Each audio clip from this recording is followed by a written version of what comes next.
eu não consigo fluir na oração, eu não sei o que foi, mas eu não consigo.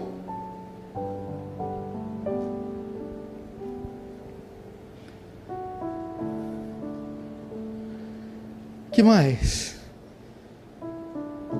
Era tão grave que ele não conseguia ir até Jesus, rogar a Jesus, e ele nem conseguia crer também. Verso 3 diz: então lhe disse, verso 10, admirou-se Jesus e disse que o seguiram: em verdade afirmo, que nem mesmo em Israel achei fé como essa. A fé, Camila, era um antecedente para alguém receber a cura de Jesus, para alguém receber o toque de Jesus. Mas note, Jesus elogia a fé do centurião e não do servo. Mas o centurião não estava doente, quem estava aleijado, tetraplégico, era o servo. A situação desse homem é tão trágica que ele não conseguia nem ao menos crer. Outro tinha que crer por ele, crer no lugar dele.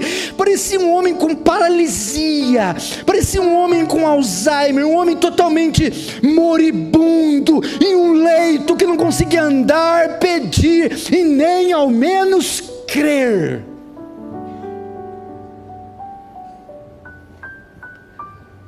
Pastor, eu estou como esse centurião, eu não consigo crer. Talvez essa é a causa das demais, e as demais são consequências. Por isso que eu não consigo orar, nem ir ao Senhor, porque a minha fé mingou, morreu, cessou. Talvez seja o seu retrato, irmão.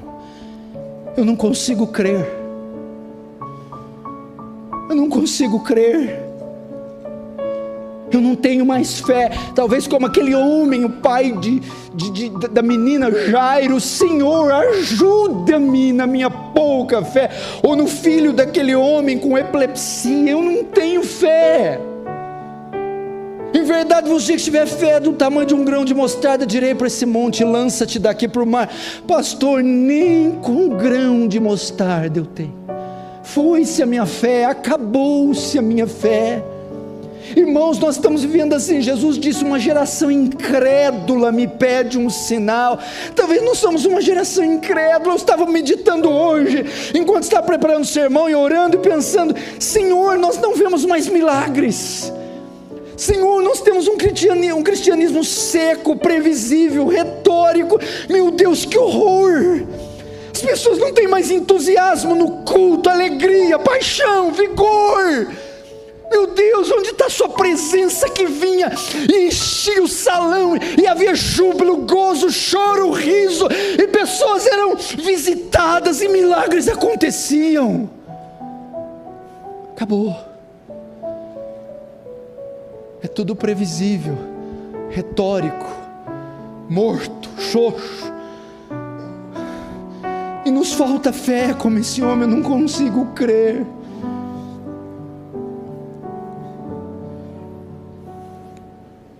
E o que aconteceu?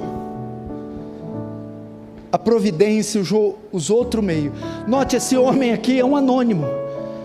Não há um relato dele falando, andando, agindo, nada. Só diz: um paralítico em casa, enfermo, ali coberto de trevas, de escuridão, de dano. Imagina a vida desse homem, meu irmão, parado, sofrendo, solitário, vivendo um drama horrível.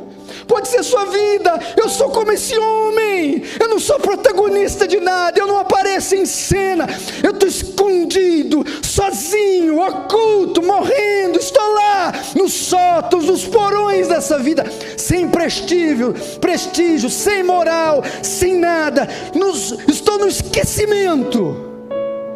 Sou mais um nesse mundo, sou mais um perdido. Estou fadado a sofrer e morrer para o resto da minha vida.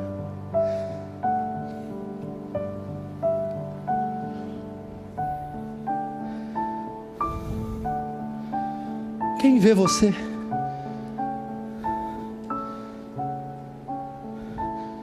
Você não está aqui como ele jaz em casa, de cama. Ninguém me conhece, ninguém sabe da minha vida. Sou um homem, uma mulher que está sofrendo no esquecimento, na solidão, sem amparo, sem abrigo, sofrendo, perdido.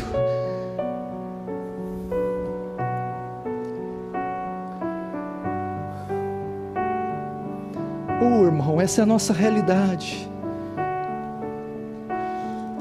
Essa é a realidade desse mundo que você não vai ver na TV, nas novelas, nos jornais. Isso é que o horror do pecado trouxe à terra, o pecado, a queda.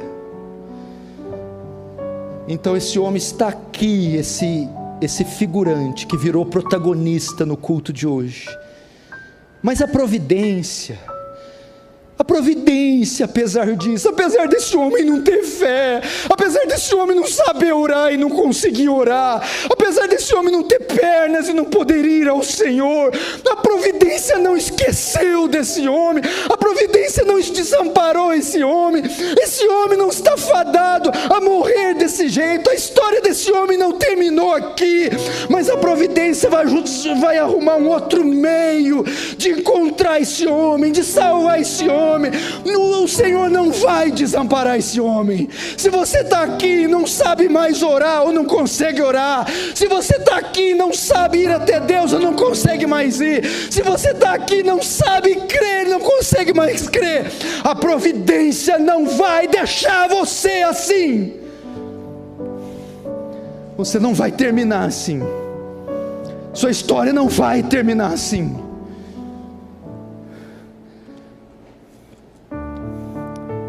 O que a providência fez? Preparou uma pessoa para fazer tudo isso no lugar dele. Esse é um servo, devia ser um soldado raso. O homem é um centurião, devia ser um capitão, líder de uma centúria de 100 soldados. Este centurião, vendo a situação do seu servo, que não podia ir a Jesus, rogar a Jesus, nem crer em Jesus, foi enviado até aquele servo, para ir a Jesus por ele. Ele não podia ir, mas Deus providenciou alguém que fosse até ele, no lugar do servo. Então ele se dirigiu até Jesus, uma vez que o servo não podia. O servo também não podia orar. Deus então providenciou um homem que fosse e orasse pelo servo, no lugar do servo, e rogasse pelo servo. E o estado era tão deprimente que ele também não podia crer, então ele creu para o servo. Esse homem creu.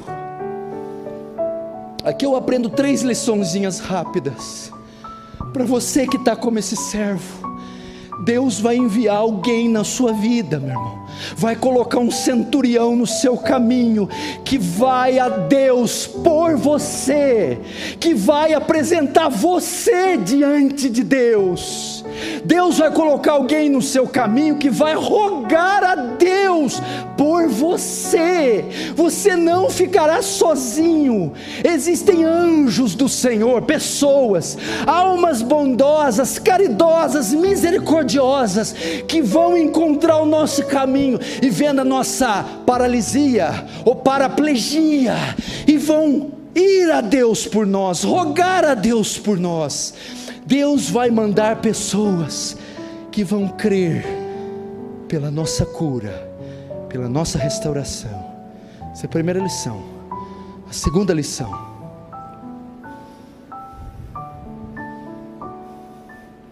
esse centurião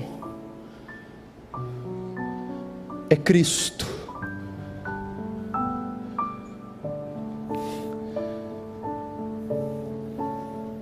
Esse centurião, Heitor, é Cristo. Deus, Cleverson, ao ver o nosso estado, ao ver a nossa pobreza, ao ver a nossa condição, enviou o Filho dele dizendo: vá, e vá até ele por mim, vá e rogue por ele a mim, vá e creia por ele. Talvez a hora que eu falei que Deus vai enviar alguém, você disse: mas quem? Eu não tenho ninguém, parentes, famílias, não sou conhecido na igreja. Quem? Jesus. Você pode não ter ninguém, mas Jesus você tem. Ele é o centurião. Ele sabe que você não consegue a Deus, e Ele, a Bíblia diz, é o mediador entre Deus e os homens. Jesus Cristo, homem, Ele que vai a Deus por você, é Ele que te representa diante de Deus, é Ele, meu irmão. Você tem um mediador junto ao trono da graça. Não se preocupe, eu não consigo ir, eu perdi o caminho, eu não sei mais ir, eu não consigo. Jesus vai e faz a mediação por você. Deus enviou Jesus porque você não sabe orar, e a Bíblia diz: quem antes morreu ou ressuscitou, está à destra do Pai e intercede por nós. Não sabemos orar como convém, mas o Espírito nos assiste nas nossas fraquezas, com gemidos inexprimíveis. O Senhor ora por nós, o Senhor ora ao nosso favor, o Senhor nos apresenta diante de Deus. E terceiro, Ele é o autor e consumador da fé. Algumas curas, Jesus olhava e dizia: vai, tua fé te salvou. E vendo que tinha fé para ser curado. Mas outros, o Senhor não exigia fé, Ele o curava voluntariamente. Será que o nosso caso é esse? De não ser exigido fé, porque não temos condição de crer. Você pode ouvir Jesus clamando: Pai. Imagina quando a Esther abre a porta e pega Humberto orando pelo Humbertinho, e ela depois vai orar por ela, e ela, sem dar as costas para ele, vai caminhando para trás e fecha a porta, toda comovida de ver o pai orando pelo filho e pela esposa.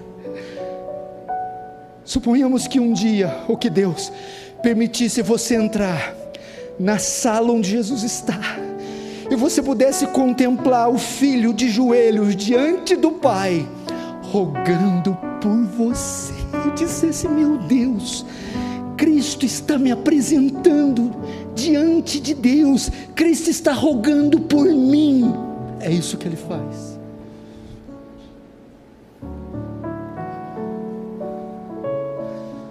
Cristo está rogando, Cristo vai até você, até o Pai.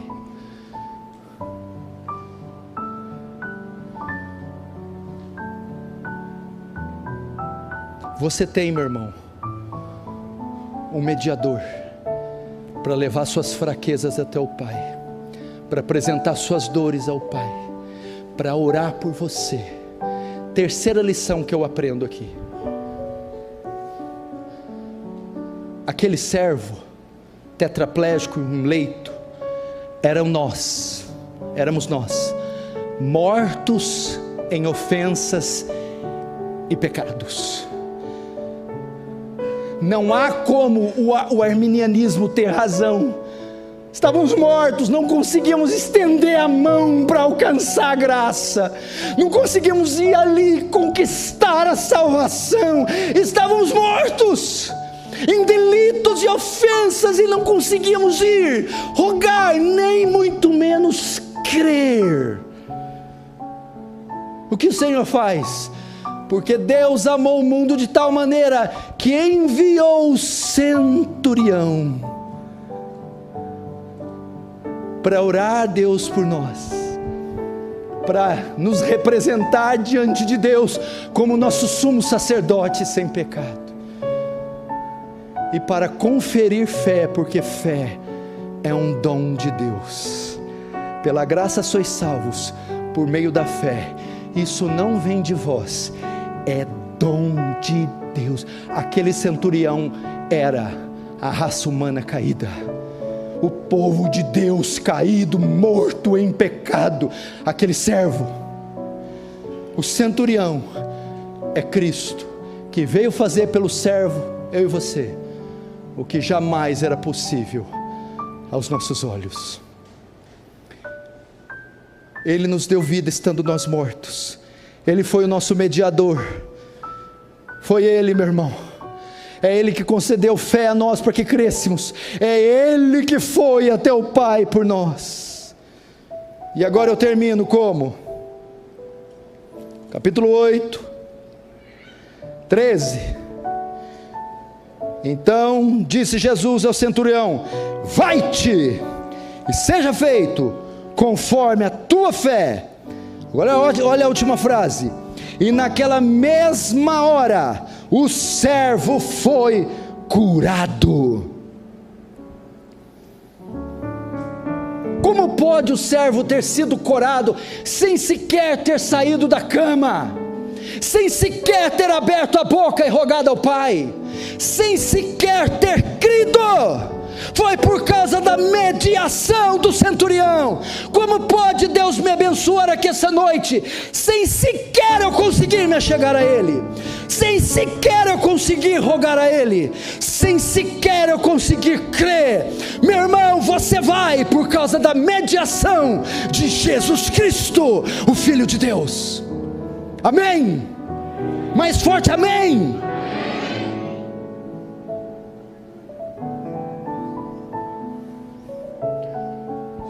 Eu termino como? Como tudo começou? Servos moribundos está cheio.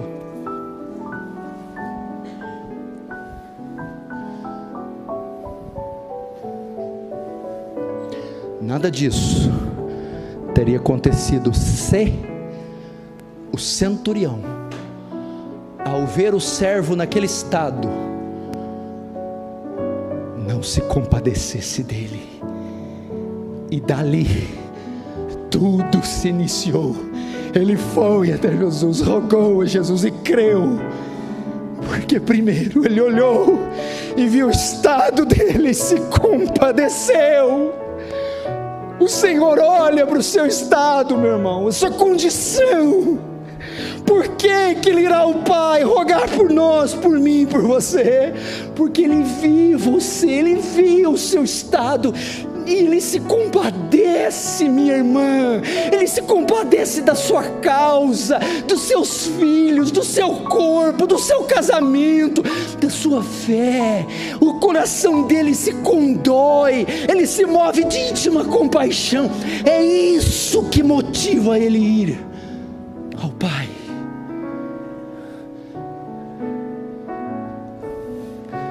Você tem derramado lágrimas debaixo do chuveiro,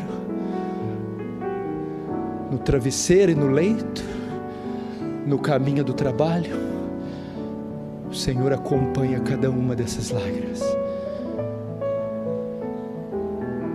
e se compadece. Ele sabe as poucas e boas que você ouve, que você passa, os fardos que você carrega. Deus não está alheio não, minha irmã. Deus não acha bobagem, pequenininho, tolinho o seu problema. Ele se compadece, Ele julga a sua causa com fidelidade. Ele se atenta para os detalhes dessa história que envolve você, seu DNA, suas digitais, seus genes. Deus conhece e se compadece. Você quer ver uma prova disso?